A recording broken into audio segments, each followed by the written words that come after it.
በስመ ሥላሴ በስመ አብ ወወልድ ወመንፈስ ቅዱስ አሃዱ አምላክ አሜን።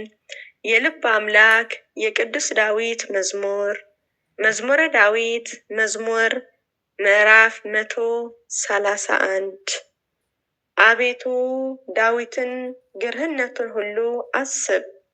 ለእግዚአብሔር እንደማለ ለያዕቆብ አምላክ እንደ ተሳለ በእውነት ወደ ቤቴ ድንኳን አልገባም፣ ወደ ምንጣፌ አልጋ አልወጣም።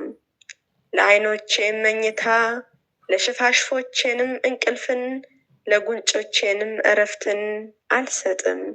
ለእግዚአብሔር ስፍራ ለያዕቆብ አምላክ ማደሪያ እስካገኝ ድረስ ብሎ እነሆ በእፍሬታ ሰማነው፣ በድሩም ውስጥንም አገኘነው።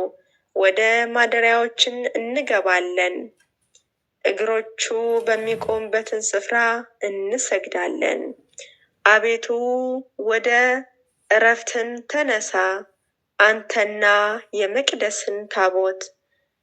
ካህናትን ጻድቃን ይልበሱ፣ ቅዱሳንም ደስ ይበላቸው። ስለ ዳዊት ስለ ባሪያህን የቀባኸው ሰው ፊትን አትመልስ። እግዚአብሔር ለዳዊት በእውነት ማለ፣ አይጸጸትም።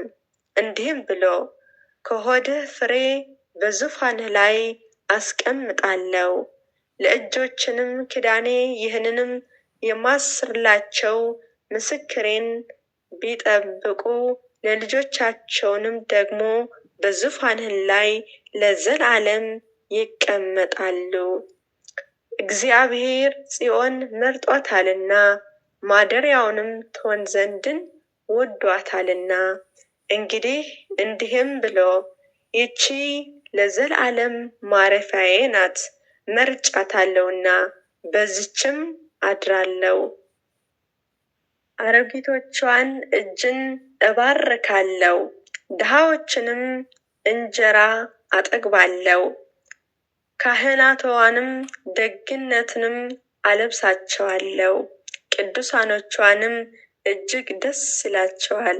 በዚያንም ለዳዊት ቀንዴንም አበቅላለሁ፣ ለቀባሁት ሰው መብራትን አዘጋጃለሁ። ጠላቶችንም እረፍትን አለበሷቸው፣ በእርሱ ግን ቅድስናዬ ያብባል። መዝሙር 132 ወንድሞችን በህብረት ቢቀመጡ እነሆ መልካም ነው፣ እነሆም ያማረ ነው። ከእርሱ እስከ ጢም እንደሚፈስ እስከ አሮን ጢም በልብሱ ማደሪያ እንደሚወርደው ሽቶ ነው። በጽዮን ተራራዎችንም እንደሚወርደው እንደ አሮማኤያን ጥል ነው። በዚያን እግዚአብሔር በረከቱን ሕይወትን እስከ ዘለዓለም አዝነዋልና። መዝሙር 133 እነሆ እግዚአብሔር ባርኩ፣ በአምላካችን ቤትን አደባባዮችን የምትቆሙ እናንተ የእግዚአብሔር ባሪያዎች ሁላችሁ፣ በሌሊት በቤተ መቅደስ ውስጥን እጃችሁንም ለእርሱ እግዚአብሔርን ባርኩ። ሰማይና ምድር የሰራ እግዚአብሔር ከጽዮን ይባርከን። አሜን። መዝሙር 134 ሃሌሉያ። የእግዚአብሔር ስም አመስግኑ፣ እናንተ የእግዚአብሔር ባሪያዎች ሆይ አመስግኑት። በእግዚአብሔር ቤት ውስጥን በአምላካችን ቤትን አደባባይ የምትቆሙ እግዚአብሔር ቸር ነውና እግዚአብሔር አመስግኑ፣ ለስሙ ዘምሩ፣ መልካም ነውና። እግዚአብሔር ያዕቆብን ለራሱ እስራኤልንም ለመዝገቡ መርጧታልና። እግዚአብሔር ታላቅ እንደሆነ ጌታችንም ከአማልክት ሁሉ እንደሚበልጠው አውቀነዋልና። በሰማይና በምድር በባህሪ በጥልቆቶችን ሁሉ እግዚአብሔር የወደደውን ሁሉ አደረገ። ከምድር ዳር ደመናትን ያወጣል። በሕዝቡ ጊዜ መብረቅን አደረገ። ነፋሳትንም ከመዝጋቱ ያወጣል። የግብፅ በኩር ልጆችን ከሰው ጀምሮ እስከ እንስሳ ድረስን መታ። ግብፅ ሆይ በመካከልሽን በፈርዖንና በባሪያዎችንም ሁሉ ላይ ተአምራትን ድርቅንም ሰደደ። ብዙ አሕዛብን መታ፣ ብርቶችንም ንግሥታትንም ገደለ። የአረማውያን ንጉሥ ኤስን፣ የባሳንም ንጉሥ ዔግን፣ የከነዓን መንግሥታትን ሁሉ ገደለ። ምድራቸው ርስትን አድርጎ ለእስራኤል ለሕዝቡ ርስትን ሰጠ። አቤቱ ስምህን ለዘላለም ነው፣ ዝክርህንም ለልጅ ልጅ ነው። እግዚአብሔር ለሕዝቡ ይፈርዳልና ባሪያዎችንም ይረዳልና። የአሕዛብ ጣዖትን የብርና የወርቅ የሰው እጅ ሥራ ናቸው። አፍ አላቸው አይናገሩም፣ ዓይን አላቸው አያዩም፣ ጆሮ አላቸው አይሰሙም፣ እስትንፋስ አላቸው አፋቸውንም የለም። የሚሠሩአቸው ሁሉ የሚታመኑባቸው ሁሉ እንደ እነርሱ ይሁኑ። የእስራኤል ቤት ሆይ እግዚአብሔር ባርኮት። የአሮን ቤት ሆይ እግዚአብሔር ባርኮት። የኤላዊ ቤት ሆይ እግዚአብሔር ባርኮት።